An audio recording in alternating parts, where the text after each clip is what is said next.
Hi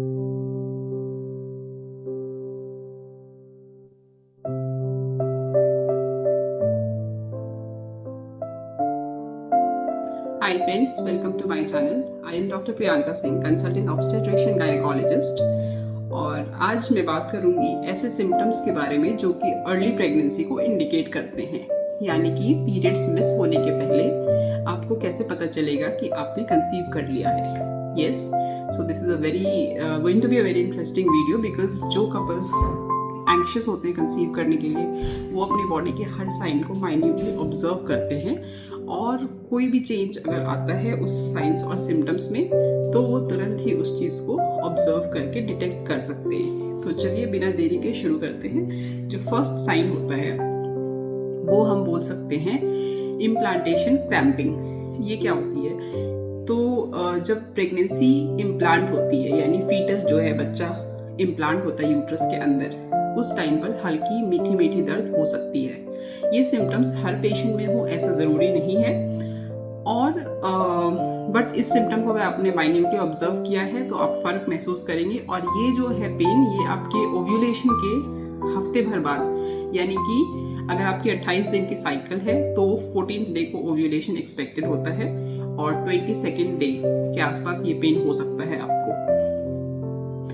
दूसरा जो symptom है वो होता है इम्प्लांटेशन ब्लीडिंग, जो कि कुछ पेशेंट्स में देखा जाता है। ये ज़रूरी नहीं कि ये सारे सिम्टम्स हर पेशेंट में मिले, बट कुछ पेशेंट को ये सिम्टम्स हो सकते हैं। इम्प्लांटेशन ब्लीडिंग क्यों होती है, मैंने अपने अर्ली वीडियोज़ में बताया है कि जब प्रेगनेंसी इम्प्लांट हो रही होती है उस वक्त जो कैपिलरीज रप्चर होती है उसकी वजह से थोड़ी बहुत ब्लीडिंग हो सकती है, बट ये ब्लीडिंग सिर्फ एक दिन रहती है, एक दिन से ज़्यादा लास्ट नहीं करता है। हल्का पिंक कलर या ब्राउन कलर का हो सकता है। इसको हम बोलते हैं इम्प्लांटेशन ब्लीडिंग और स्पॉटिंग।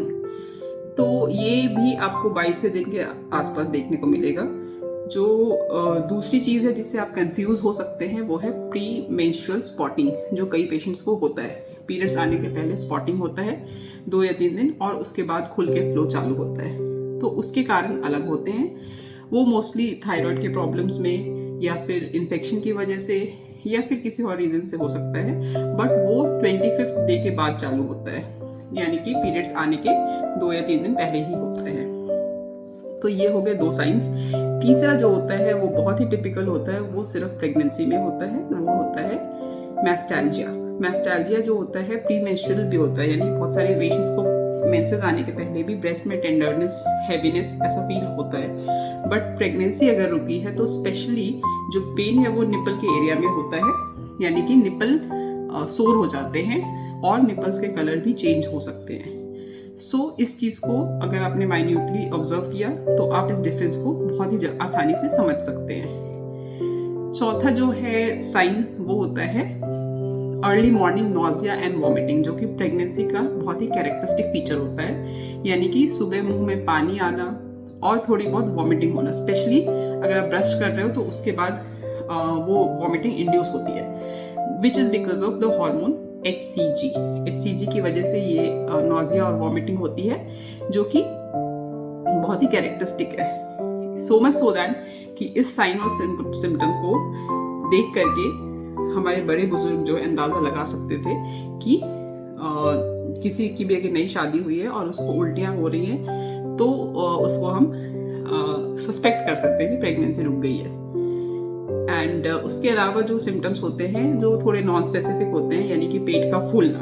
पेट का फूलना जो है वो नॉर्मली भी बहुत सारी लेडीज़ को पीरियड आने के पहले पेट फूल जाता है, ब्लोटिंग हो जाती है, बट जो ये रीज़न है इसके पीछे वो है प्रोजेस्टेरोन हार्मोन, जो कि दोनों ही कंडीशन में सेम होते हैं। मेंसेस आने के पहले भी प्रोजेस्टेरोन का विथड्रॉल होता है, यानी प्रोजेस्टेरोन का लेवल कम होता है, और प्रेगनेंसी में तो प्रोजेस्टेरोन का लेवल बढ़ता ही जाता है। नेक्स्ट सिम्टम है फूड का टेस्ट चेंज होना, यानी कि आपको जो चीज़ पहले अच्छी लगती थी वो चीज़ अचानक से आपको अच्छा नहीं लगेगा, यानी कि फूड का टेस्ट ऑल्टर हो जाएगा। स्मेल सेंसिटिविटी बढ़ जाना, कुछ भी चीज़ अगर स्मेल आ रही है तो आपको बहुत ज़्यादा तेज स्मेल आएगी, सेंसिटिविटी बढ़ जाती है प्रेगनेंसी के बाद। तो ये एक सिम्टम होता है अर्ली प्रेगनेंसी का। एंड उसके बाद जो सिम्टम होता है वो है मूड स्विंग्स होना, बहुत ज़्यादा थकान महसूस होना। तो ये बेसिकली क्यों होता है, क्योंकि ये नेचर का ही प्रोटेक्टिव मैकेनिज्म है कि जब कभी भी बच्चा रुकता है तो आपको बहुत ज़्यादा थकान महसूस होगा, क्योंकि नेचर ने ऐसा हमें डिज़ाइन किया है कि प्रेगनेंसी रुकने के बाद फीमेल को अपना ध्यान रखना चाहिए, रेस्ट करना चाहिए, क्योंकि उसके अंदर एक नई लाइफ पनप रही है। तो उसको जो है नरिशमेंट प्रॉपर मिले, उसके लिए मदर्स को ऐसा फील होता है कि हमें रेस्ट करना है, कोई भी काम करने का मन नहीं होता है। तो ये सारे जो साइंस और सिम्टम्स हैं ये आपके प्रेगनेंसी को इंडिकेट करते हैं। सो आप अपना बहुत ध्यान रखें, इन सिम्टम्स को ऑब्जर्व करें। और अब लास्ट में एक जो बोनस टिप मैं दूंगी, यूरिन प्रेगनेंसी टेस्ट को लेकर के लोगों के मन में कंफ्यूजन होता है कि यूरिन प्रेगनेंसी टेस्ट कब कराया जाए। काफ़ी लोग जो है पीरियड्स के बाद हफ्ता 10 दिन वेट करते हैं। तो उस कंडीशन में कई बार क्या होता है कि अर्ली प्रेगनेंसी होती भी है तो आपने ध्यान नहीं रखा, भारी वजन उठा लिया तो आप मिसकैरी कर सकते हो बेबी को। तो इसलिए आपका जो भी एक्सपेक्टेड डेट है, सपोज आपकी 28 दिन की साइकिल है तो 2 दिन रुक करके ही आप पीरियड्स प्रेगनेंसी टेस्ट कर सकते हो। ऐसा ज़रूरी नहीं कि 4 तारीख को आए तो अगले 4 को ही करना है। अगर आपकी 28 दिन की साइकिल है तो आपका पीरियड्स का expected date is somewhere around 1st। तो आप 1st को अगर आपको पीरियड्स नहीं आते हैं तो फिर आप 2 या 3 तारीख तक चेक कर सकते हो। सो होप आपके लिए ये वीडियो इंफॉर्मेटिव रही होगी, आपने कुछ नया ही सीखा होगा। और आपके जो भी क्वेरीज हैं वो मुझे कमेंट्स में ज़रूर पूछें, I will be more than happy to answer them. So thank you so much for watching my video. Do like, share and subscribe to my channel. Thank you so much.